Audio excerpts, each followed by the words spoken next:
중책을 맡겨주신 시민 여러분과 임채성 의장님을 비롯한 동료 의원 여러분들께 진심으로 감사드립니다. 위원장으로 한 3주 정도를 지냈는데 하루를 제외하고는 거의 매일같이 출근했던 것 같습니다. 간담회 그리고 업무 보고 및 사안 검토 등에 대한 바쁜 시간을 보내기도 했는데요. 행정복지위원회를 거치면서 위원님들과 함께 고민하고 살폈던 사안들이 다시 연속선상에 있기 때문에 세종시의회 후반기 행정복지위원장의 중책 그리고 앞으로 할 일에 대해 많은 고민을 하게 되는 것 같습니다.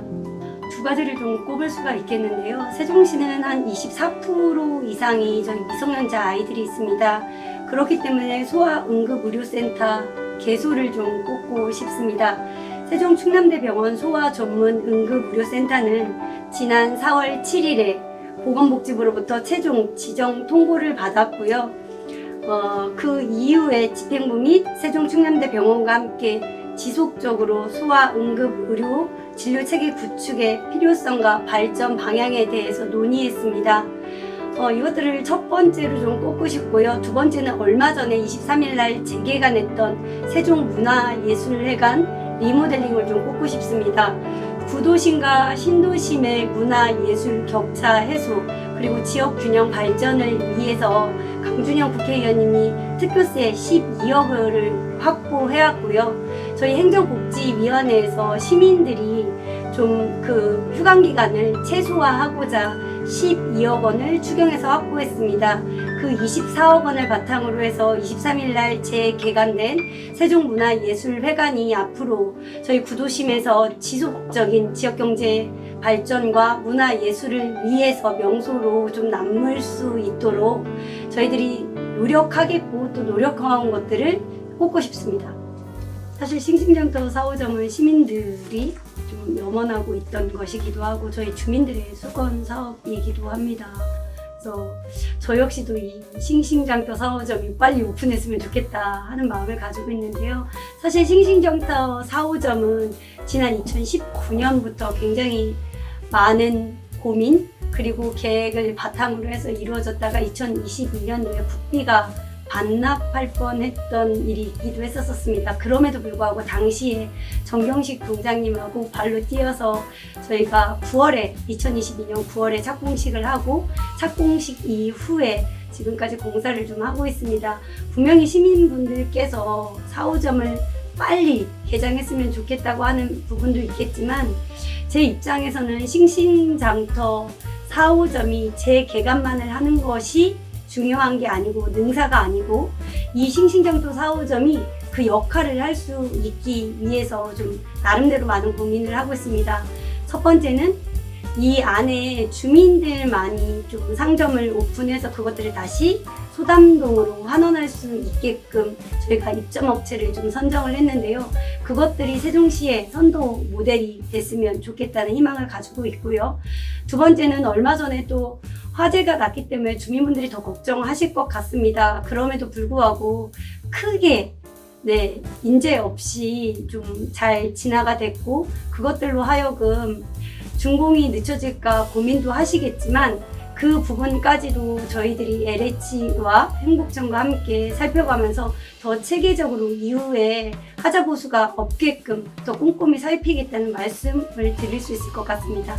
최근에 싱싱장터들이 생산자와 소비자 모두를 만족하지 못하는 것 같습니다. 그래서 저희 싱싱장터 4호점에서는 생산자와 소비자들을 만족할 수 있게끔 경쟁력 확보와 그리고 농가들에 대한 관심을 가지고 더 세심하게 접근하려고 합니다.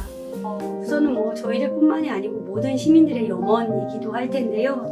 국회 세종의사당이 신속한 건립을 꼽을 수 있을 것 같습니다. 이를 위해서 행정 절차 등을 적극적으로 지원하고 또 충청권 특별지방자치단체의 출범과 관련해서도 집행부 구성 그리고 자치법규 제정 광역의회 구성 등의 현안을 좀 꼼꼼히 살피려고 합니다. 그리고 또한 잘 아시겠지만 2027 충청권 학예세계대학 경기대회가 저희가 2022년도 11월에 유치하는 데 성공을 좀 했습니다.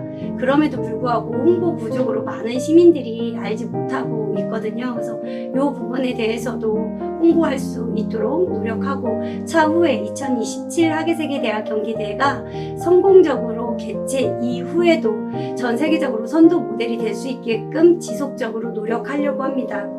그리고 무엇보다도 녹록지 않은 재정 상황 속에서 사회적 약자, 그리고 의료 시스템 확충 등 시민의 복지 그리고 삶의 질을 보장할 수 있는 다양한 민생 현황을 두루두루 살피려고 합니다. 저는 행정복지위원장으로 좀 가장 역점을 두고 추진해야 할 일 중에서 공정과 상식을 바탕으로 해서 시민들의 목소리에 귀를 기울이고 시민과 함께하는 의정 활동을 좀 하고 싶습니다. 더불어 우리 동료 의원분들과 소통하고 배려하고, 그리고 소관 분야에 대해서 조금 더 꼼꼼히 살펴보고 정책 대안을 좀 마련하고자 합니다. 이를 바탕으로 집행부의 행정이 공정과 상식에 입각해 이루어질 수 있는 감시와 견해, 그리고 건강한 소통을 좀 이루고자 합니다. 사실 상반기의 의회의 모습을 보시면서 조금 불편하셨던 측면이 있을 수 있다고 생각합니다. 다만 저희 세종시 의회에서는 공정과 상식, 그리고 감시와 견해라는 기본 틀을 가지고 20명의 의원들이 의정활동에 입각했습니다. 그럼에도 불구하고 이것들을 좀 정치적인 정쟁 혹은 또 정당 간의 싸움으로만 보시는 경우가 있는데요. 시민들이 그런 눈으로만 바라보시지 마시고 시민들의 민생을 위해서, 그리고 시민들의 삶의 복지 향상을 위해서 제도적인 측면과 법적인 측면, 정책적인 측면을 꼼꼼히 살피면서 위법한 것과 공정과 상식을 벗어나지 않으려고 노력했다는 것, 그것들을 좀 꼭 봐주셨으면 좋겠습니다. 앞으로 공정과 상식이라는 기본 틀 안에서 저희 세종 시민들을 위해서 더 꼼꼼하게 민생을 위해 살피겠다는 약속 말씀드리겠습니다. 우리 시민분들께서 지속적으로 관심 가져주시고요. 또 지지와 성원해 주신다고 하면 더 좋은 세종시를 만들기 위해서 열심히 뛰겠습니다. 감사합니다.